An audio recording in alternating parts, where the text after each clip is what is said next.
Well, welcome back to questions for me on the kasinas, the elements and color kasinas. And we shall continue.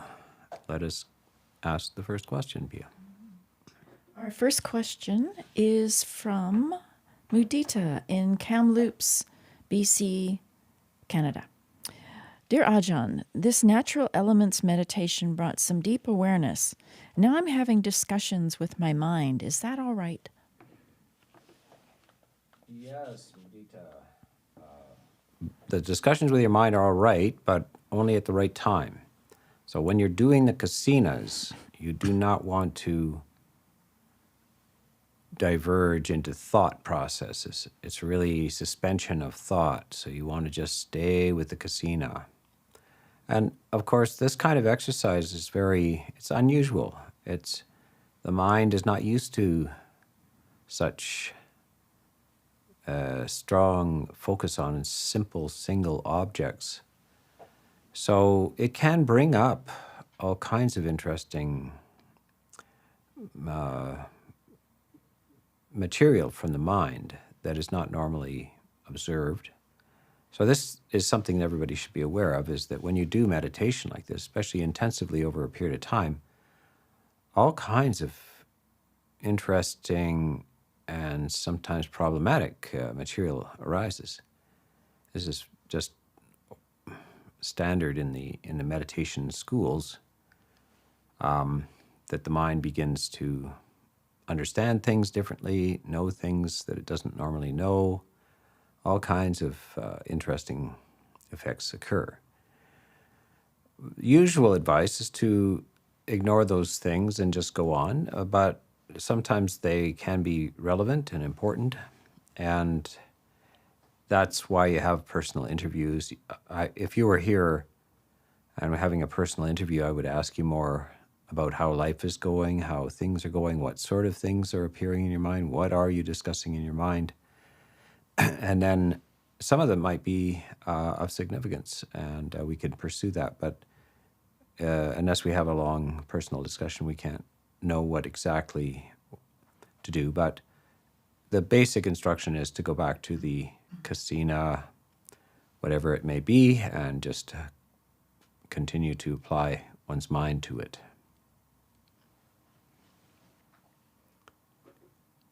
Our next question is from L from Crow's Nest Pass, Alberta, Canada. During meditation, my earth kasina has turned yellow and disappeared. When meditating on my blue kasina, it has turned into a beautiful 3D globe, like the earth, then turned into a silver disc and disappeared. Are these desired results? I'm not really thinking while I meditate. Should I be directing my thoughts in a certain way? Those are not desired results. And so the desired results are just as I described in the how to do the kasina.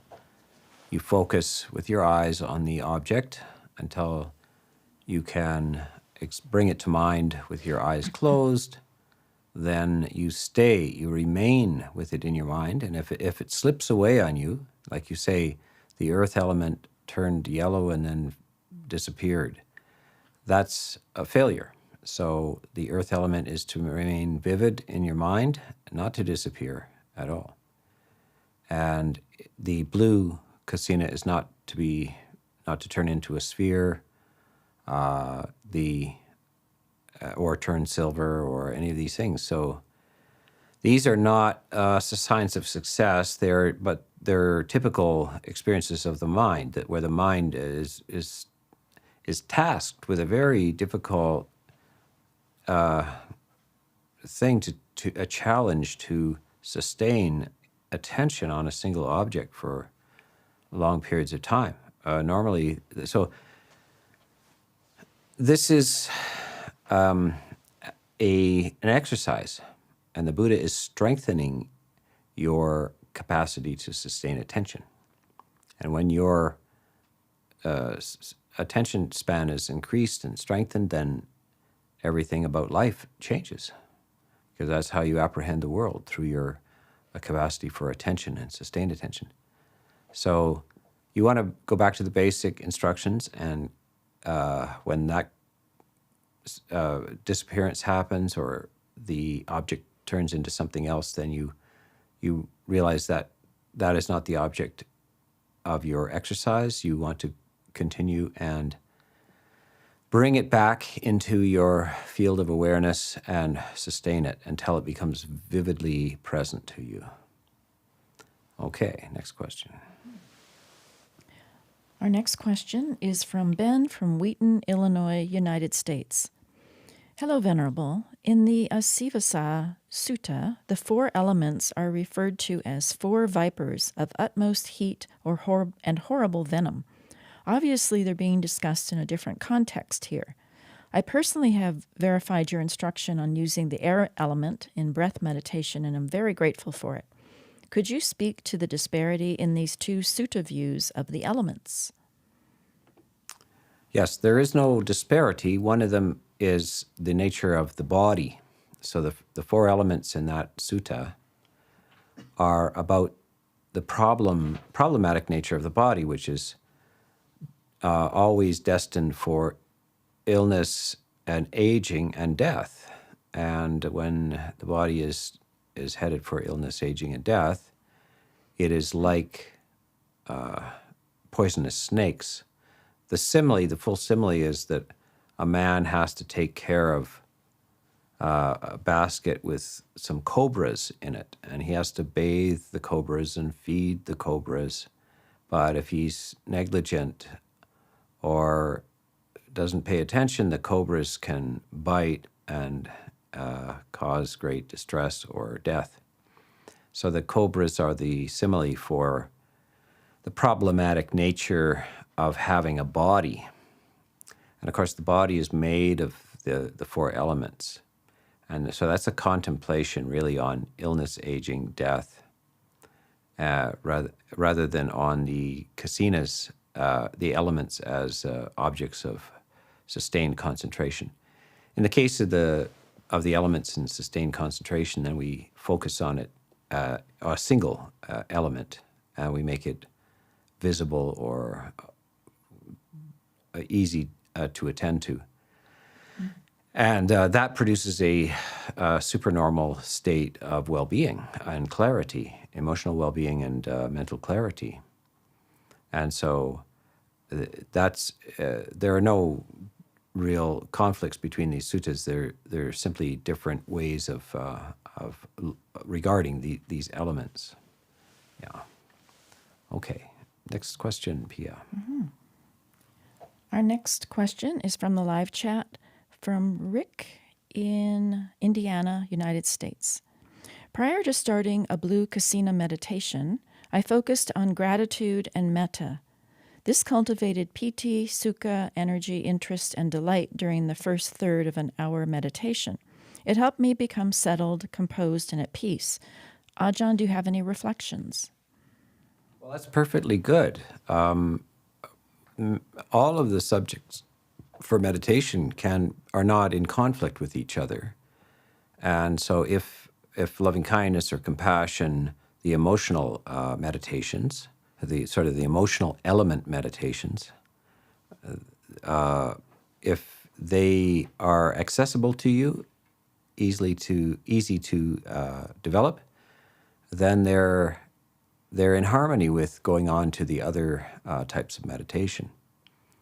And so, yeah, it's fine to use that as a preliminary to the elements or the color kasinas. One of the things that is said in the Loving Kindness Sutta is that one who practices it, the loving kindness, one's mind is easily calmed. So the concentration exercises are much easier to achieve if you have practiced loving kindness. It's a very good preliminary to moving on to the kasinas. Yeah. Okay, Pia. Our next question is from Anonymous in Minneapolis, Minnesota, United States. Couldn't I paint a piece of round cardboard gray instead of mixing mud? I do not have access to getting mud for the earth kasina. Well, depends on how much you value the experience. If you may not need to do the earth kasina at all. If you can't get a hold of some mud, I don't think you care very much. So try the blue kasina, the red kasina, the yellow kasina, the white kasina. Paint your cardboard circle blue, red, yellow, or white, and use that. Try the water kasina. The water kasina, by the way, I talked about it as a bowl of water, but the larger the bowl, the better. In the commentaries, they actually talk about it being, 3 feet across. So even a whole basin full of water can be a nice water kasina. And it should be easy enough to get a hold of a fan for the air kasina. And the fire kasina is quite easy to get a hold of. But yeah, if you can't get a hold of some basic clay or mud, the clay, remember that the clay can be bought at a hobby store, pottery store, that kind of thing. So it's not that hard. But, you don't have to do all of these. If you manage to use even one of these in a successful way, it's wonderful. And you don't have to make all the kasinas. This is an experiment for people to try out over a period of time if they're motivated. And they may find that one of the 8 kasinas is very effective to them, and the others are not, or they may find 2 or 3 or 4 or all of them. This is something that needs to be experimented with as a person. Each person is differently configured. So that's the essence of this. This is an experiment. And if you can't get a hold of clay, that's all right. There's 7 others to work with that are easily accessible. Okay, Pia. Our next question is from Shauna in Santa Cruz, California, United States. Dear Ajahn, if someone tends to be angry, is there a specific kasina or element you would recommend or not recommend to focus on? All of the kasinas are good for anger, because anger can't persist. Samadhi cancels anger. You can't enter into samadhi as long as anger is present. So anger is one of the 5 hindrances. All 5 hindrances, psychic irritants, must subside in order to enter into the full concentration on these. When you're very listening deeply to music or reading a book or out in nature, enjoying nature, you're not angry. Anger subsides. But if you want to do a specific meditation for anger, of course, loving kindness, focusing deeply on loving kindness is one method.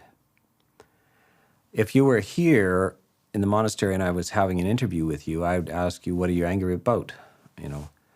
If it's a family issue, if it's a relationship issue, and quite often it is, it's somebody in your family, some your relatives, your friends, your boss at work, or employees at work. That's usually the source of the anger. Sometimes, of course, you're angry at yourself as well. So we would talk about that, and there are specific techniques that the Buddha has for removing that anger that has a cause in another person. And there are all kinds of very skillful ways of doing that. Of course, I have some YouTube videos in the channel specifically on anger and the methods for removing anger. So I would advise you to listen to some of those talks. They can be very short, 8 or 10 minutes long. But there's a number of them, and it might answer your question about how to get rid of this anger.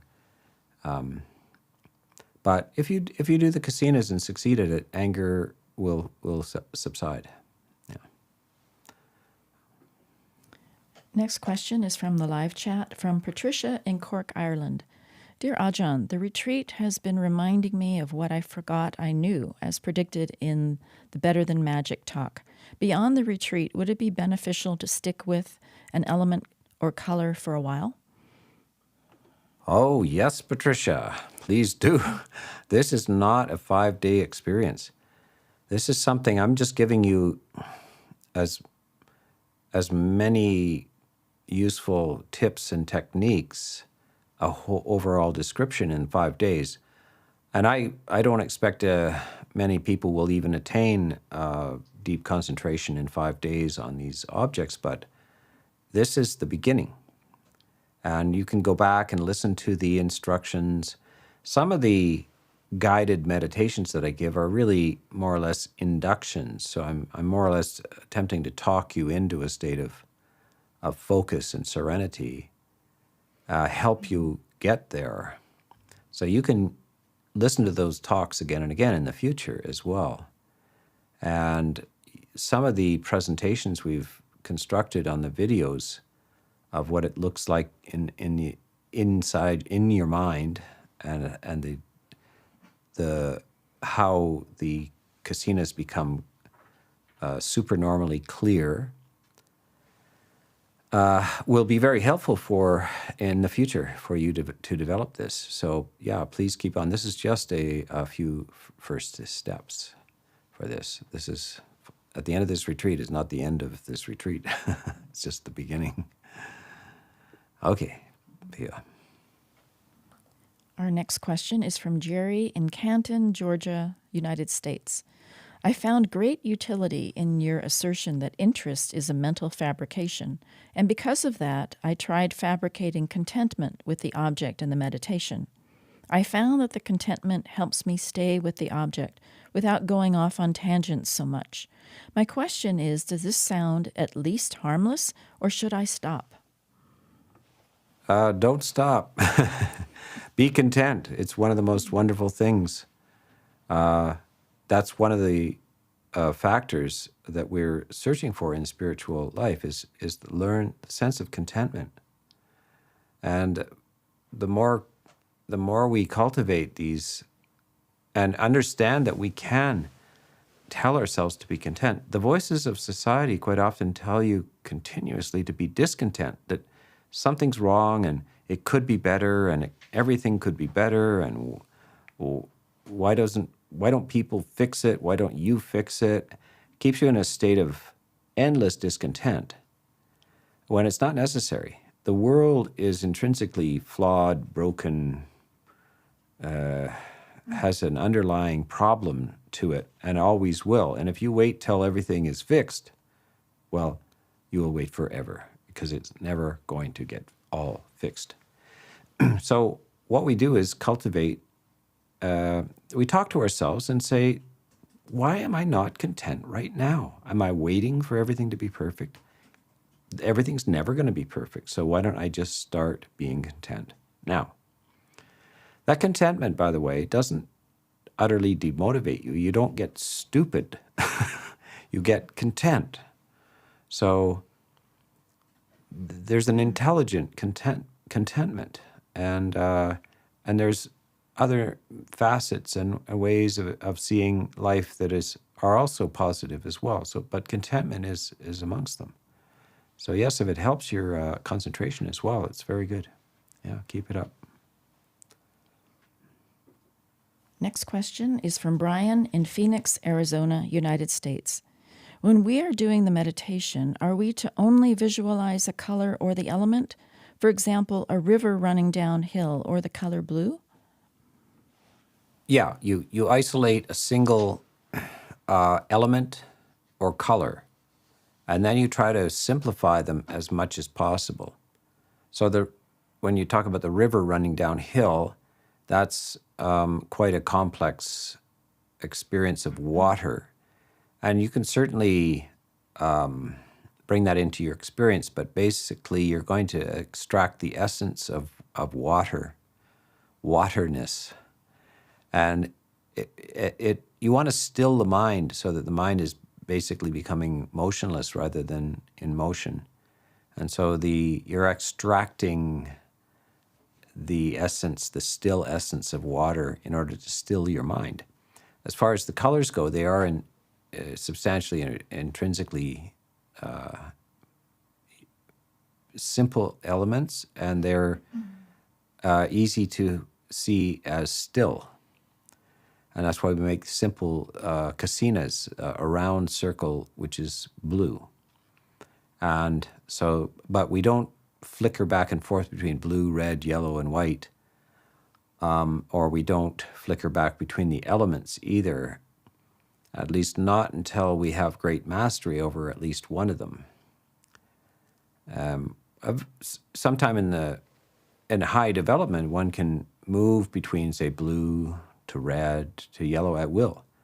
And this is also between the elements as well. I don't want to go too deeply into it, but there's a famous story about the capacities of the Buddha to sort of flicker between the four elements in a sequence. It's a kind of a miraculous capacity of him. But in the development of this, you stay with one single element for a substantial period of time. Okay, yeah. The next question is from the live chat from Anonymous in the United States. It's easy for me to think of nothing or think of a single object, but I fall asleep every time. How can I stay awake? Yeah, you are not, you have to cultivate energy and joy first before you do concentration. So I give this simile that the process of moving into concentration is like riding a bicycle. And you go out for a nice bicycle ride, and you have to pedal to get up to the top of a long hill. And that pedaling is quite joyful. It's exercise, the struggle and everything. But eventually you get to the top of the hill, and then you can stop pedaling and you'll still be in motion. So you are now coasting down the other side of the hill on that bicycle. But you first pedaled. If you don't pedal, you won't go up the hill. You will just stay there or stagnate or go backwards. So before you cultivate, attempt to go into stillness, you need to cultivate energy. You need to raise joy and energy. And that might involve, going out for a walk. But cultivating the mind while you're walking, kind of focusing on being very present as well. When you're starting to feel very integrated, very focused, but energetic, then you can sit down to the meditation. But if you do that too soon, you will indeed go to sleep. And you'll see many in a meditation retreat, people nodding off. When I conduct meditation retreats, I spend if I give a 10-day retreat, I encourage people that for the first 3 to 4 days, that primarily it's the cultivation of energy and joy. And that if you attempt to go into a deep state of samadhi too early, you end up going to sleep. It doesn't have enough energy to it. So that's the problem of concentration's enemy is lack of energy. Energy's problem is when it becomes agitation, when there's too much energy and you can't settle down. So that kind of thing, agitation is settled down by walking or chanting or listening to a talk which talks you towards a peaceful state of being. And the concentration is raised, the slothfulness of concentration is raised by infusing it with energy.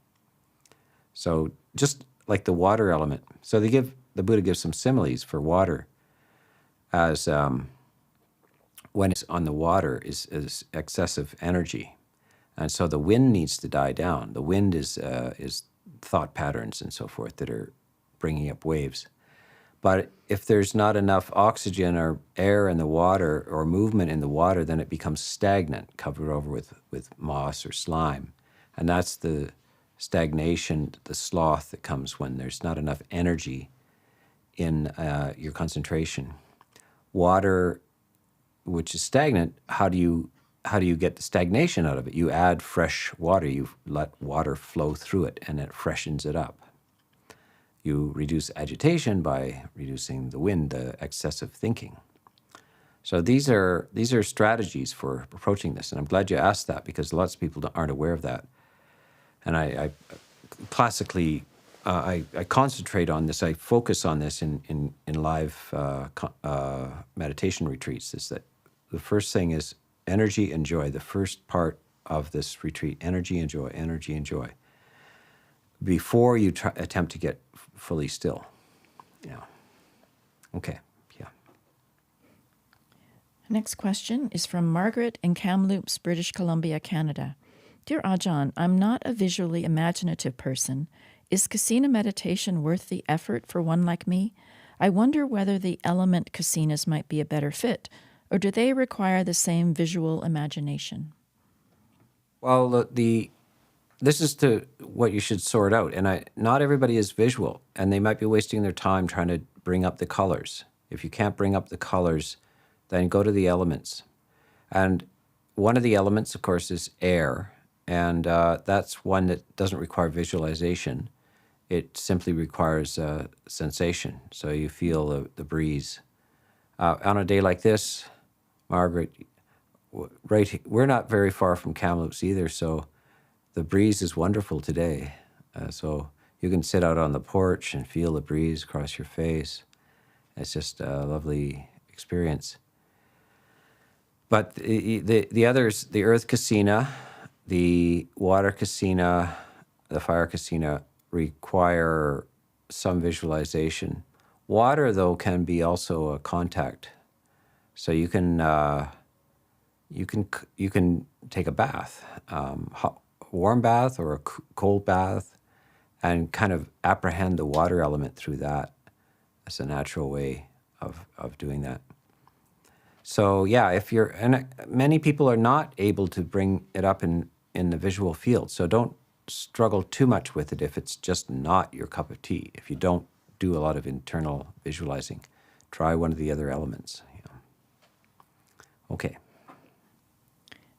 Next question is from Laura in Oberlin, Ohio, United States. If piti and sukha arise when practicing with a kasina, is there a point at which you let go of the image and just stay with the feeling? You can, but it's best to try to stay with the what is called the nimitta, this hyper clear image.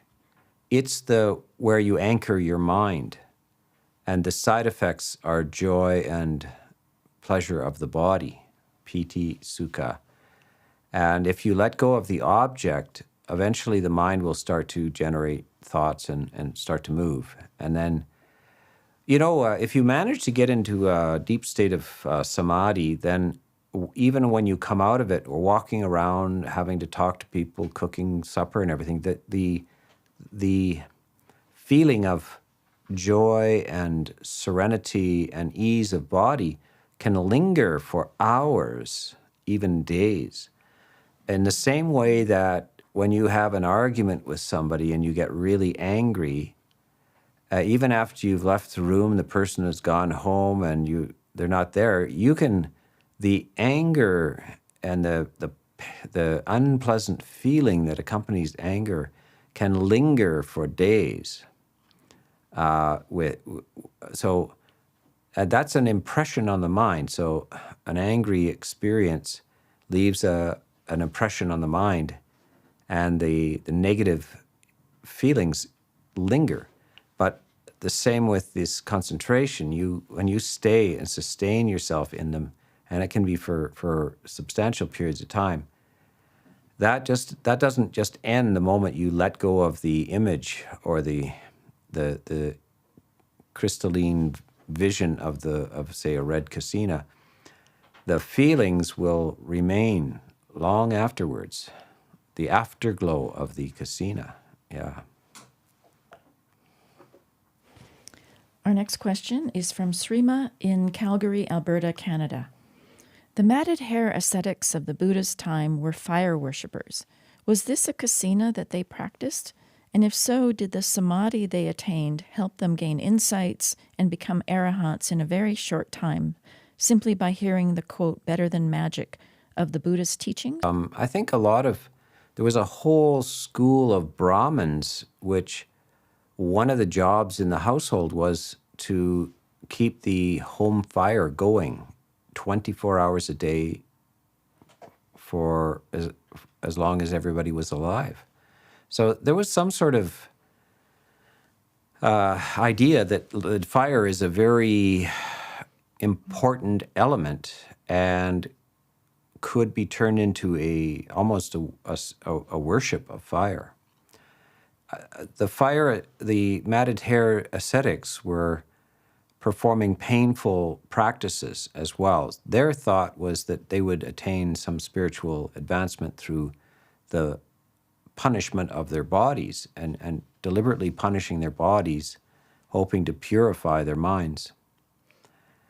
By the way, the talk that the Buddha gave, the famous talk, it's called the Ovada Patimokkha, was supposed to have been to a group of 1,250 fire worshippers, and he said that the highest virtue is patience. Kanti is how you advance, not by the burning off of pain. So fire in this case, they use the word burning for burning off their defilements. And the word jhana is also quite often considered a root of fire, because it consumes the hindrances. It consumes your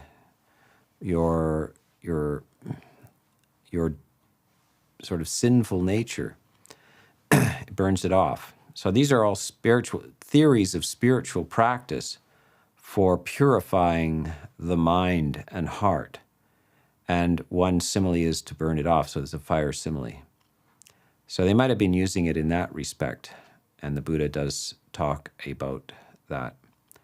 They call this in Pali tapas, T-A-P-A-S. Tapas are austerities which are used to burn off your coarser defilements. But yeah, they obviously these guys had an enormous amount of determination and effort. They did very harsh, painful practices in a long, determined way. So they may have very easily had access. They were just on the verge of this, but they needed the right direction to stop doing deliberately painful things and turn that tremendous determination they had into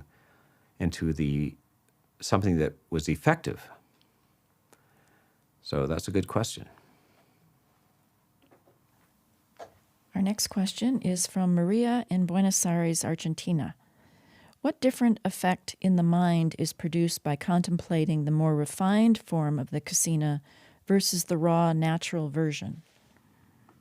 Yeah, the raw natural version is for people who have great talent. And the refined version is more easily accessible, more for the person who doesn't have great natural talent for this. So that this idea that somebody can just look at a rose or look at the water and just enter jhana, it does happen. This is what they mention in the suttas, but those people would say, be very gifted. And these development of these refined kasinas is that this is like going for piano lessons. And the teacher will, before you can play the Beethoven sonata, you need to practice scales, and you need to practice chords, all kinds of physical exercises. Now, the Beethoven sonata does not have any instructions to practice scales. This great masterpiece is right there. And some people say, well, why do I have to practice all these things? Beethoven didn't indicate that, and none of those notes in the Beethoven sonata are scale passages. Well, this is what teachers do in order for you to get you there. But there may be a few people that can skip over all the scales and the arpeggios and just go to the playing the piece. But they're very supernaturally talented, to do that. So that's the difference between the raw elements, which are less likely to allow you to enter in it, and the refined ones, which are more helpful. Next question is from Chris in the live chat from Montreal, Canada. Dear Ajahn, when using a water bowl, is it okay if the bowl is not clear but made of stainless steel? Yeah, it's okay. It could be made of ceramic as well. And the larger, the better. So if you have a really big salad bowl, stainless steel salad bowl, it's good, 2 feet across. Yeah, there's something, a small bit of water in a glass is not all that, it doesn't capture our attention, but notice it like a fountain or a pool of water, even one of these ones that you find in the city as a little architectural feature. If it's substantial, even a few yards across, it's quite delightful. You can stand and stare at it. The water it's amazing to see a little body of water. So yes, you can use that, but the material, the stainless steel, should not be a distraction. You're really focusing on the water in that case. Next question is from Jack in Adelaide, Australia. Ajahn, you've often said that the breath is always available to us as a meditation object. Is the idea to get beyond the props of homemade discs and access the colors and natural elements anywhere we may be? Yes, that's ultimately you want to have access to the ability to enter a meditative state without being dependent on the environment around you. So this is a practice, and if you work at it long enough, you can instantly recall it and enter it wherever you are. You don't want to do that in the middle of traffic, or while you're driving a car or something like that. So it requires a certain circumstance in order to enter into a deep state of samadhi. Yeah. Our next question is from Emma in Belmont, California, United States. I've heard that the color casinas have the potential to produce a psychotic episode. Are there some folks for whom these meditation objects are not suitable, perhaps even dangerous? Or if I've experienced a psychosis, should I avoid using these meditation objects? Well, yes, you have to be. The mind is a delicate thing, and if you have that kind of predisposition, then this whole meditation thing needs to be treated in a much lighter way. And you need to actually, you need somebody around that you can communicate with and that you can talk to about how it's going. So yeah, anybody who's doing this, listening to this retreat or anything, if you really start to have side effects or strange things, just stop. I recommend you stop and that you go and do housework. This is what we do in monasteries, even with monks. This is an unusual use of the mind. You're living in a rather different lifestyle. And sometimes you can get a little off. You can have some bits, like a little bit of psychosis. And in that case, what is advised is do practical chores. Get grounded in simple practical, go do the dishes, vacuum the carpet, clean the windows, dust everything. It'll feel good. Wash your clothes, go for a walk, chat with somebody, read a book, maybe listen to the talks, but don't focus heavily on these things, because you don't want to slip into something that puts you out of control. And that's, I filter in live retreats here at the monastery. I don't accept anybody who has never done a retreat before. They have to gradually build up to this. So if it's a 10-day retreat, they all have to have substantial experience with retreats before I let them come to a retreat, because this is what happens. And it's irresponsible of teachers to let people plunge into these things without asking how their mental health is and how their psychological condition is.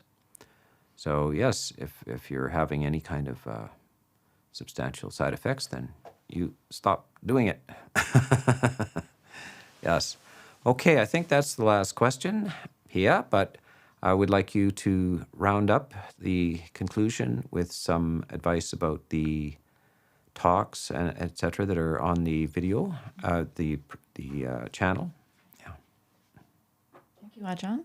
A reminder again to everyone that tonight at 7 p.m. Pacific time will be our evening meditation. And at 8:15 p.m., the subject tonight will be the color kasinas. So just as a reminder of what Ajahn was mentioning, our previous few days have had a number of instructional videos and great visual presentations of what a blue kasina might look like, and red rose kasina, and earth and snow for the white kasina. So I would suggest looking back at those. They're all posted either yesterday or today. Tomorrow at 4 p.m. will be our final Q&A. So I encourage all of you, if you can, to submit your questions in advance by 9 o'clock tomorrow morning. That's Pacific time. And again, the link is in the description of this video for that question form. And you may also submit your questions tomorrow at the live chat. So our retreat will continue tomorrow for one more full day, starting at 8 a.m. Pacific time. And we hope you'll join us then. Thank you.